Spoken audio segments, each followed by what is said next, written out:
Welcome to my 2021 Coolster Mini Jeep review. What is a Mini Jeep? Well, I'm going to go through the specifications, quick review and the past history on Jeep itself. This is a Mini Jeep that can take two adults quite comfortably. It has nice comfy leather seats and they're actually adjustable as well, so even if you are taller you can still fit in this quite nicely. It actually features front and rear lights, indicators, reverse lights, it has a horn, it can have a speed limiter if you need one, and it's also got shock absorbers, fold down windscreen, parking brake, safety belts, literally everything you can think of. This one is actually chain driven and has disc brakes also on the back. It's got a fully usable spare wheel back there. And like I said, you can get really comfy in this, but of course the kids will love it. The usable fuel can on the back there, and this one's actually added a aerial as well, so adds to the authenticity. This one's got 3 speeds forward, and you have a neutral light and also reverse.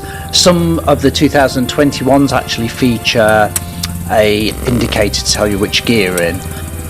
So under the fully functioning bonnet there we have front coil spring suspension and a swing arm to the rear. So how did Jeep came to be? Well, actually Jeep in the 1940s had been used as a US military slang for new recruits or vehicles.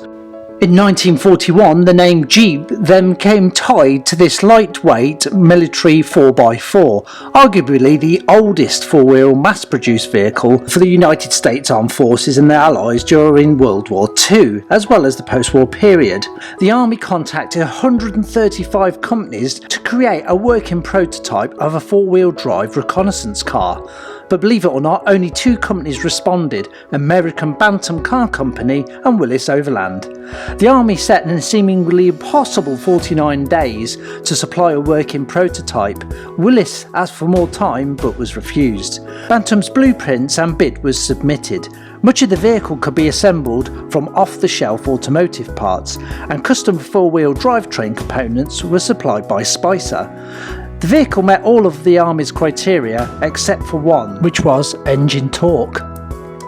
The Army thought that the Bantam company was too small to supply the required number of vehicles, so it supplied the Bantam design to Willys and Ford and encouraged them to modify the design. This resulted in the prototypes looking very similar to the Bantam BRC prototype, and Spicer supplied very similar four-wheel drivetrain components to all the 3 manufacturers. 1,500 of each model, the Bantam BRC, the Ford GP and the Willys MA, were built. Willys Overland's chief engineer modified the design in order to use Willys' heavy but powerful Go Devil engine and won the initial production contract. The Willys version became the standard Jeep design. The model was called MB and it was built in their plant at Toledo, Ohio. The very familiar pressed metal Jeep grille was a Ford design feature and incorporated in the final design by the Army. Because the US War Department required a large number of vehicles in a short space of time, Willys Overland granted the US government a non-exclusive license to allow other companies to manufacture vehicles under Willys' specifications. The Army chose Ford as the second supplier, building Jeeps to the Willys design. Willys supplied Ford with all the complete set of plans and specifications. The versions produced by Ford had every component, including the head bolts, marked with an F and embossed on the rear panel of the Jeep. Willys followed the Ford pattern by stamping Willys into several body parts, but the US government objected to this practice and both parties stopped this in 1942. In 1945, a Willys CJ2A cost $645 and 640,000 Jeeps were produced towards the war effort. Jeeps were used by every service of the US military and used for purposes such as cable laying, sawmilling, firefighting, field ambulances, tractors, and some would be adapted to run on rail tracks. So after that brief history trip, let's move back to our feature.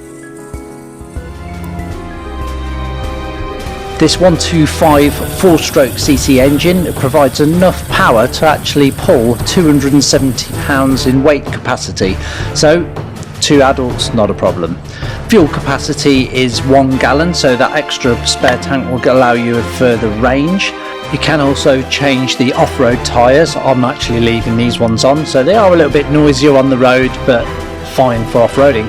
So this one does 37.5 miles an hour. Like I said, you have got a speed limiter option if you need it. To start it, it's just as easy as turning the key, and you may need the choke out if it is very cold, but mine starts without that most of the time. I'll be following this review up with a more detailed on-road review with it, and also the maintenance and help and tips, anything I can give you advice on buying one of these, because I must say it's one of the best things I've ever come across in many years.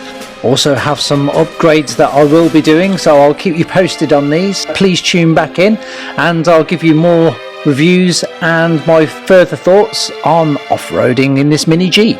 Check out our 2021 blogs on our Back to the Future DeLorean, our Ghostbusters Ecto 1C car, and Sinclair C5s and more at www.martymcfly.co.uk.